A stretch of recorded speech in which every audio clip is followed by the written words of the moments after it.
इतिहासाच्या पानांवर अनेक योद्ध्यांची नावं कोरलेली आहेत, पण काही नावं अशी आहेत जी कुठेतरी हरवून जातात. आज आपण अशाच एका राणीची गोष्ट पाहणार आहोत. कित्तूरची राणी चेन्नम्मा. ही ती राणी होती जिने एका बलाढ्य साम्राज्यासमोर मान झुकवण्यास साफ नकार दिला आणि संघर्षाची, स्वातंत्र्याची पहिली ठिणगी टाकली. आता बघा, 1857च्या स्वातंत्र्य संग्रामाबद्दल आपल्या सगळ्यांनाच माहिती आहे, पण त्याही 30 वर्ष आधी एका लहानशा राज्याच्या राणीने बलाढ्य ब्रिटिश सत्तेला थेट आव्हान दिलं होतं हे अनेकांना माहीत नसतं. कोण होती ही राणी? चला याच प्रश्नाचं उत्तर शोधूया. तर आपली ही गोष्ट सुरू होते दक्षिण भारतातल्या कित्तूर नावाच्या एका लहान पण स्वाभिमानी संस्थानात. इथूनच राणी चेन्नम्मा यांचा प्रवास सुरू होतो. पाहूया त्यांचा उदय नेमका कसा झाला आणि त्या सत्तेच्या केंद्रस्थानी कशा पोचल्या. ही गोष्ट आहे साधारण 19व्या शतकाच्या सुरुवातीची.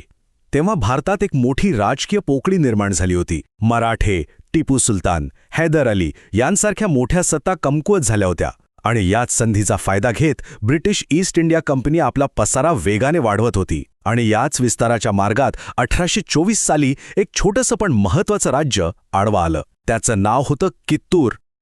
कित्तूर बेळगाव आणि धारवाडच्या मधोमध वसलेलं एक समृद्ध राज्य. पण जेव्हा राजा मल्लसर्ज यांचं निधन झालं तेव्हा राज्यावर अनिश्चिततेचं सावट पसरलं. अशा नाजूक वेळी त्यांच्या पत्नी राणी चेन्नम्मा पुढे आल्या आणि त्यांनी राज्याची सूत्र हळूहळू सांभाळायला सुरुवात केली. पण नियतीच्या मनात काहीतरी वेगळंच होतं. राजा मल्लसर्ज यांच्यानंतर त्यांचा मुलगा गादीवर बसला, पण दुर्दैवाने त्याचाही अकाली मृत्यू झाला. आता कित्तूरच्या भविष्याची सगळी जबाबदारी एकट्या राणी चेन्नम्मा यांच्या खांद्यावर आली आणि त्यांनी ती जबाबदारी एका खऱ्या शासकाप्रमाणे स्वीकारली. त्या बनल्या कित्तूरच्या अधिकृत राणी. एकीकडे राणी चेन्नम्मा राज्यकारभार स्थिर करण्याचा प्रयत्न करत होत्या, पण दुसरीकडे त्यांच्या राज्याच्या सीमेवर एक मोठं वादळ घोंगावत होतं. हे वादळ होतं ब्रिटिशांच्या एका धोरणाचं, एका अशा धोरणाचं ज्यामुळे कित्तूर आणि ब्रिटिश साम्राज्य थेट संघर्षात उतरणार होतं. कोणत्याही राज्याचं भविष्य हे त्याच्या वारसावर अवलंबून असतं, नाही का? कित्तूरचं भविष्य सुरक्षित राहावं म्हणून राणी चेन्नम्माने शिवलिंगप्पा नावाच्या एका मुलाला दत्तक घेतलं. हा त्यांचा पारंपरिक आणि कायदेशीर हक्क होता, पण विस्तारवादी ब्रिटिशांना यात एक आयती संधी दिसली. ब्रिटिशांच्या भात्यातलं हे शस्त्र होतं दत्तक वारसा नामंजूर, किंवा ज्याला आपण डॉक्ट्रिन ऑफ लॅप्स म्हणतो. नावाप्रमाणेच या धोरणानुसार जर एखाद्या राजाला नैसर्गिक वारस नसेल तर त्याचं राज्य थेट ब्रिटिश साम्राज्यात विलीन करून घेतलं जायचं. म्हणजे एक प्रकारे राज्य हडप करण्याचं हे एक कायदेशीर हत्यारच होतं. आणि गंमत म्हणजे जरी हे धोरण अधिकृतपणे नंतर आलं तरी त्याचा वापर ब्रिटिशांनी आधीपासूनच सुरू केला होता. आणि हीच संधी साधायला पुढे सरसावला धारवाडचा जिल्हाधिकारी आणि राजकीय एजंट थॅकरे. राणीने दत्तक घेतलेला निर्णय याकडे त्याने कित्तूर गिळंकृत करण्याची एक सुवर्ण संधी म्हणून पाहिलं. त्याचा डोळा कित्तूरच्या संपत्तीवर आणि सत्तेवर होता. आणि इथूनच संघर्ष अटळ झाला.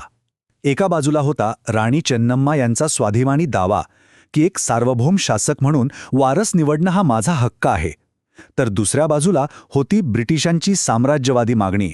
तुमचं दत्तक विधान अवैध आहे, त्यामुळं कित्तूरचा खजिना आणि राज्य सरळ आमच्या ताब्यात द्या. जेव्हा स्वाभिमानाचा प्रश्न येतो तेव्हा बोलणी संपते आणि शस्त्र बोलू लागतात. कित्तूरने शरणागती पत्करण्यास नकार दिला आणि या निर्णयामुळे इतिहासात एका अभूतपूर्व उठावाची नोंद झाली.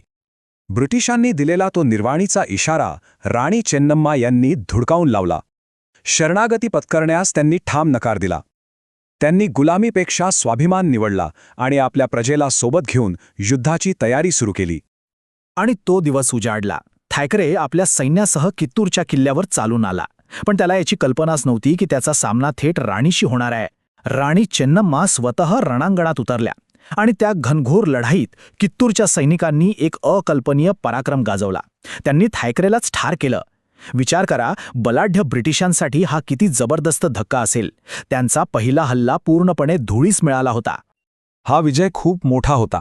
फक्त थॅकरे मारला गेला नाही, तर अनेक ब्रिटिश सैनिकांना युद्धकैदी बनवण्यात आलं. विचार करा, एका लहानशा राज्याने बलाढ्य ब्रिटिश सत्तेला धूळ चारली होती. त्यांच्या प्रतिष्ठेला हा मोठा तळा होता. पण ब्रिटिश साम्राज्य असा अपमान कधीच विसरत नाही. आपल्या प्रतिष्ठेला लागलेला डाग पुसण्यासाठी आणि सूट घेण्यासाठी त्यांनी कर्नल डेकनच्या नेतृत्वाखाली एक प्रचंड मोठी फौज पाठवली. ही फौज आधीपेक्षा खूप मोठी होती आणि आधुनिक शस्त्रास्त्रांनी सज्ज होती. दुसऱ्या लढाईत मात्र चित्र पालटलं. कित्तूरचं सैन्य कमी पडलं. ब्रिटिशांच्या त्या प्रचंड फौजेपुढे त्यांचा टिकाव लागला नाही. राणी चेन्नम्मा यांनी युद्धभूमीवरून निसटण्याचा प्रयत्न केला, पण दुर्दैवाने त्या पकडल्या गेल्या. युद्ध संपलं होतं, पण गोष्ट नाही. राणी चेन्नम्मा यांचा प्रत्यक्ष लढा संपला असेल, पण त्यांची कीर्ती ती अजरामर झाली. पाहूया कशी.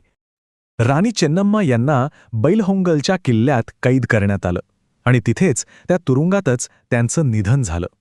त्यांनी ज्या राज्यासाठी आपलं सर्वस्व पणाला लावलं ते राज्य अखेर ब्रिटिशांनी आपल्या साम्राज्यात विलीन करून घेतलं. त्यांचा पराभव झाला असेल, पण त्या हरल्या नाहीत. त्यांची कीर्ती आजही एक आदर्श राणी म्हणून ओळखली जाते. त्यांच्या शौर्याने, त्यांच्या त्यागाने त्यांना लोकांच्या मनात कायमचं स्थान मिळवून दिलं. खरं तर राणी चेन्नम्मा यांचा लढा हा भारतातल्या स्वातंत्र्य लढ्याचा एक महत्त्वाचा आणि सुरुवातीचा अध्याय आहे. त्यांच्या शौर्याने नंतरच्या काळातल्या अनेक स्वातंत्र्य सैनिकांना प्रेरणा दिली, त्या प्रतिकाराचे एक शक्तिशाली प्रतीक बनल्या. राणी चेन्नम्मा यांची ही कथा केवळ इतिहासाच्या पुस्तकात बंद नाही. ती आपल्याला आठवण करून देते की अन्याय आणि दडपशाही विरुद्ध लढण्यासाठी पदाची किंवा सैन्याच्या संख्येची गरज नसते. गरज असते ती फक्त अटल धैर्याची. त्यांचा हा वारसा आजच्या जगातही आपल्याला कशी प्रेरणा देतो यावर नक्की विचार करायला हवा.